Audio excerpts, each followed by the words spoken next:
He's sending them $40 million cash every week. Are we actually giving terrorists $40 million every week out of this fund that apparently was split, $7 billion split, $3.5 billion into a Swiss account that is apparently being funneled to the Taliban? It's supposed to go to the Afghan people, filtered down through NGOs, and then into what it seems like the Taliban.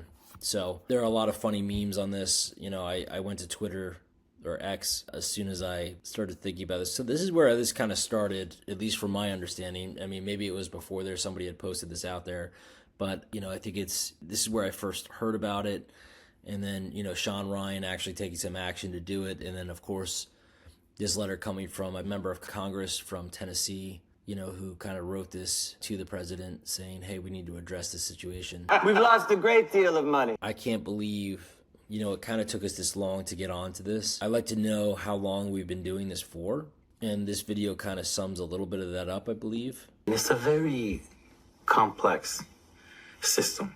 The money goes to the Afghanistan International Bank that lacks any authority to convert this dollar to Afghani, to auction it, right? And so this money, AIB gives it to the Taliban-controlled Central Bank of Afghanistan. When I say Central Bank, think Federal Reserves. So the money goes there.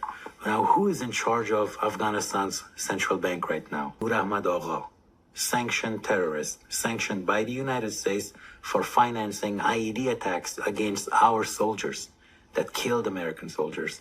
He runs the central bank. Now, once the money reaches the central bank, they hold what is called a bidding and auctioning session, where they invite individuals that are involved with the Hawala system, licensed money dealers. They invite them, and they're bidding. Everyone bids on who wants to buy this dollar. When Bitcoin first came out, there was no Apple Pay, there was no Zelle, there was barely any of this thing. Like, there was almost no competition, but governments successfully delayed the adoption of cryptocurrencies so that now suddenly the traditional financial systems had a chance to catch up and get a lot more done. The government successfully delayed the adoption of cryptocurrencies. Two guys to follow, and I wanted to mention here real quick. The first is the last guy you saw there is Roger Ver. Right now he's got a target on his back, and he needs our support, so free Roger. You can go on and check him out. It's right here. You could also check out more of that interview that we had a clip of, which is right here. It was from Tucker Carlson show. I highly recommend watching it. You know, it talks about what's going on. Roger also produced a book called Hijacked Bitcoin. So check those out. And then, of course, the Sean Ryan show. These guys are the ones doing the real hard work when it comes to investigative journalism and taking action. These guys are badasses, and they're doing it the right way.